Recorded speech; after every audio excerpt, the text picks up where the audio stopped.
आईने हिंदी के एक नए एपिसोड में आपका स्वागत है, जहां आपके लिए लेकर के आते हैं इंडियन डिफेंस की प्रमुख अपडेट्स को। और इस वीडियो में हम बेसिकली पहले बात करने वाले हैं जनरल इलेक्ट्रिक को लेकर के आई एक बड़ी अपडेट के बारे में। जनरल इलेक्ट्रिक वो कंपनी है जो कि भारत के इस समय एरोस्पेस मैन्युफैक्चरिंग के क्षेत्र में एक महत्वपूर्ण भूमिका रखती है, क्योंकि इनके द्वारा सप्लाई किए गए जो इंजन है ये भारत के लाइट कॉम्बैट एयरक्राफ्ट तेजस से लेकर के एमका जैसे प्रोग्राम है उनके लिए भी काफी महत्वपूर्ण माने गए हैं। फॉर एग्जाम्पल, अगर हम तेजस मार्क 1 की बात करें तो उसमें जनरल इलेक्ट्रिक F404 इंजन का इस्तेमाल किया जाता है। वही अगर हम तेजस मार्क 2 की बात करें तो इसमें जो F414 इंजन है ये इस्तेमाल किए जाएंगे, और इसके लिए भारत और अमेरिका के बीच में ऑलरेडी जो वार्तालाप है वो चल रहा है। लेकिन ये सारी बातें चल ही रही थी कि जनरल इलेक्ट्रिक को लेकर के एक चौंकाने वाली रिपोर्ट सामने आती है, जहां पर जनरल इलेक्ट्रिक न सिर्फ एमका मार्क 1 बल्कि इस समय एमका मार्क 2 पर भी अपनी नजरें गड़ाए हुए है। और रिपोर्ट्स में ये दावा किया जा रहा है कि आने वाले भविष्य में कुछ बड़े संभावित कोलैबोरेशन हमें देखने को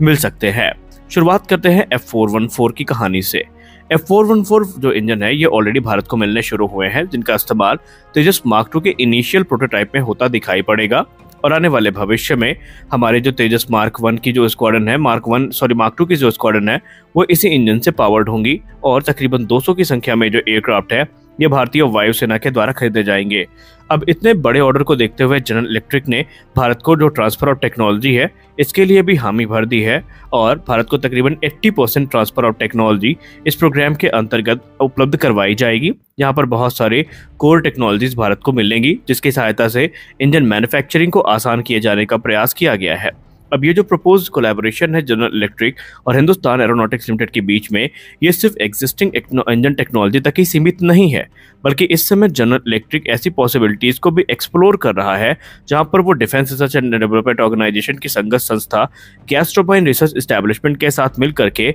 F414 प्लेटफॉर्म पर आधारित एक नए इंजन का निर्माण करे। और वो इंजन ऐसा होगा जो कि भारत के 5th जनरेशन फाइटर एयरक्राफ्ट यानी एमका को पावर करने के लिए सफिशिएंट थ्रस्ट प्रदान करने में सक्षम होगा। और इसके लिए कहा जा रहा है कि जो प्रपोजल है वो तैयार किया जा रहा है और बहुत जल्दी भारत को इसके बारे में ब्रीफ किया जाएगा। जनरल इलेक्ट्रिक का ये कहना है कि हम एक मेजर इकोसिस्टम भारत में एस्टैब्लिश कर रहे हैं, जिसका फायदा भारत चाहे तो उठा सकता है, और निसंदेह भारत को उठाना भी चाहिए, क्योंकि F414 की जो टेक्नोलॉजी है इसके ट्रांसफर के बाद भारत के पास चीज़ें काफ़ी आसान हो जाएंगी एक नए इंजन के निर्माण के लिए। और ऐसे में जनरल इलेक्ट्रिक और DRDO का जो कोलैबोरेशन है इस क्षेत्र में बहुत ही ज़्यादा महत्वपूर्ण भूमिका अदा करेगा। अगर हम मौजूदा F414 इंजन की बात करें तो ये इंजन 98 किलोन्यूटन का थ्रस्ट जनरेट करने में सक्षम है, जो कि तेजस मार्क 2 जैसे सिंगल इंजन फाइटर एयरक्राफ्ट के लिए तो सफिशिएंट है, लेकिन किसी 5th जनरेशन फाइटर एयरक्राफ्ट जो कि एमका जैसा हो उसके लिए ये सफिशिएंट नहीं माने गए हैं, क्योंकि एमका को प्रोपेल करने के लिए हमें कम से कम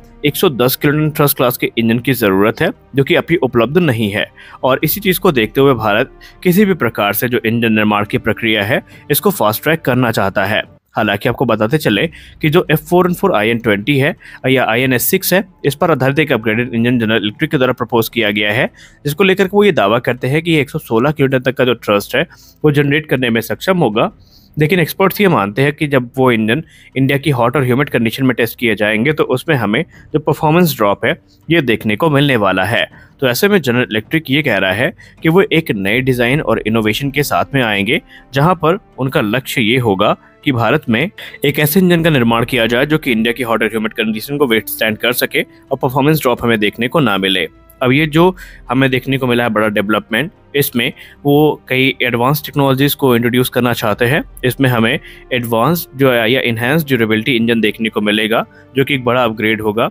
इस पे हमें बेसिकली 2 स्टेज फैन देखने को मिलेगा और एक फॉरवर्ड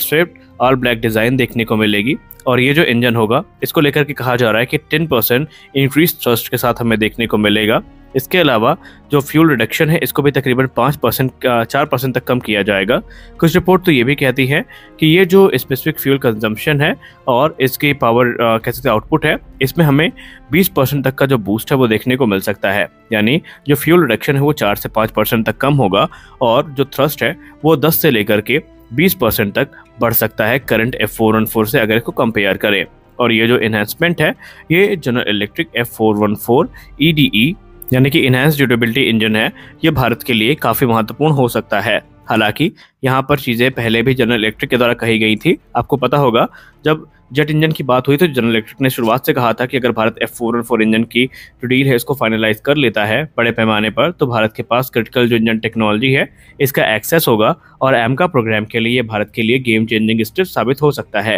लेकिन आपको बताते चले कि ऐसा ऑफर सिर्फ जनरल इलेक्ट्रिक इकलौती कंपनी नहीं है जिसने किया हो। ऐसे मिलते जुलते ऑफर हमें ऑलरेडी सैफरॉन और रोल्स रॉयस से मिले हैं, जहां पर रोल्स रॉयस ने भी यही कहा है कि वो एक नई कोर के साथ नए इंजन का निर्माण करेंगे जो कि भारत में ही बनाया जाएगा और वो इंडिया की हॉट और ह्यूमिड कंडीशन के हिसाब से होगा और उसमें तकरीबन 120 किलोटन तक का जो थ्रस्ट है वो जनरेट करने में सक्षम होगा। रोल्स रॉयस ने कहा था कि इसका जो इंटेलेक्चुअल प्रॉपर्टी राइट है भारत के पास होगा और जो एक्सपोर्ट राइट है ये भी भारत के पास ही होंगे, जबकि जनरल इलेक्ट्रिक के केस में ये चीज़ें अभी भी संदेहप्रद हैं कि क्या भारत को इंटेलेक्चुअल प्रॉपर्टी राइट और एक्सपोर्ट राइट मिलेंगे और क्या भारत स्वतंत्र रूप से इन इंजन को एक्सपोर्ट कर सकेगा, क्योंकि भारत एयरक्राफ्ट का निर्माण सिर्फ अपने इस्तेमाल के लिए नहीं कर रहा है बल्कि एक्सपोर्ट मार्केट को ध्यान में रख करके भी भारत अपना कदम आगे बढ़ा रहा है। तो ये सारी चीज़ें इन मामले को और ज़्यादा कॉम्प्लेक्स कर देती हैं। वहीं रोल्स रॉयस के ऑफर की बात करें तो उन्होंने कहा है कि जो इंजन वो बनाएंगे भारत स्वतंत्र होगा, जिसको चाहे एक्सपोर्ट करे और भारत में चेंजेस भी कर सकता है और ये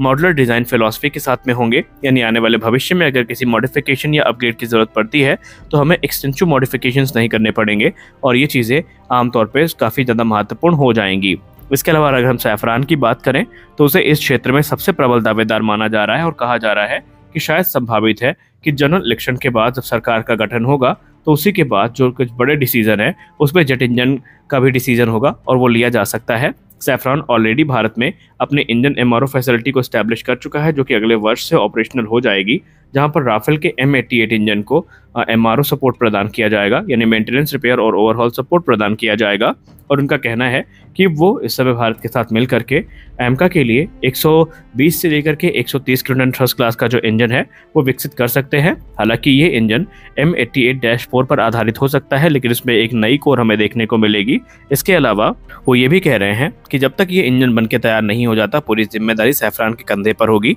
इस इंजन टेस्टिंग में हमें Rafale fighter as a flying test bed देखने को मिलेगा। वहीं उन्होंने ये भी कहा है कि जब सारे सर्टिफिकेशन पूरे हो जाएंगे और इंजन प्रोडक्शन में उतर जाएगा तभी सैफरान पीछे हटेगा इस प्रोग्राम से, अन्यथा जितने भी जरूरी सपोर्ट है भारत को वो प्रदान किए जाएंगे। यानी कुल मिलाकर के अब इस समय एमका मार्क 2 की जो इंजन कह सकते हैं डील की प्रक्रिया है इस पर सबने अपना फोकस केंद्रित किया है। लेकिन अगर हम सही मायने में प्रबल दावेदारों की बात कर रहे हैं तो सैफरान इस प्रोग्राम को लीड कर रहा है। हाँ, इसमें कोई संदेह नहीं है कि जनरल इलेक्ट्रिक ने कुछ बड़े अनाउंसमेंट किए हैं, लेकिन अमेरिका अपने अनाउंसमेंट के लिए जाना जाता है लेकिन उसको पूरा करने में वो काफ़ी लेट लतीफ़ी करते हैं। ये चीज़ हमने ऑलरेडी MQ-9 ड्रोन डील और भी जो दूसरे डील्स हैं उनमें देखी है। इवन अभी तक F414 इंजन की डील ही फाइनलाइज नहीं हो पाई है, इसमें अभी अमेरिका लिखा पढ़ी कर रहा है, लेकिन इसमें कोई स्पष्ट रिपोर्ट हमें सामने देखने को नहीं मिली है। तो आज के इस वीडियो में बस इतना ही, मिलते हैं अगले वीडियो में कुछ अपडेट्स के साथ, तब तक के लिए जय हिंद।